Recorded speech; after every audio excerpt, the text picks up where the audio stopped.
আজকে special guest আসবে, তাই সকাল সকাল শুরু হয়ে গেল রান্নাবান্না। আজকে রান্না হবে দেশি মুরগি। তো এবার বলি, স্পেশাল গেস্টটা কে? স্পেশাল গেস্টটা হচ্ছে আমার ছোট ভাইয়া। আমার ভাইয়া থাকে কুমিল্লায়। তো আমি আর এটা আমার বাড়িতে না, এটা ছিল আমার আপার শ্বশুর বাড়িতে। আপা এবং আফার যা মিলে, দুজনে মিলে মুরগিগুলা সুন্দর করে বেছে নিচ্ছে।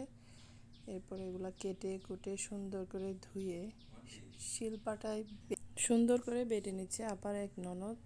খুবই সুন্দর করে একে একে সব মশলাগুলো পেস্ট করে নিয়েছে খুবই ভালো করে।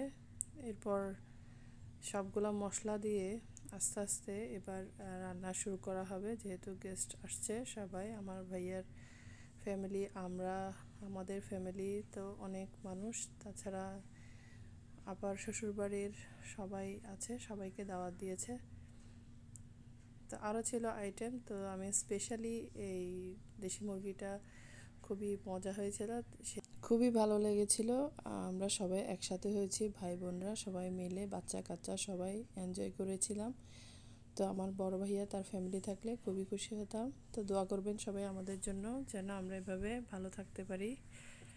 আসসালামু আলাইকুম।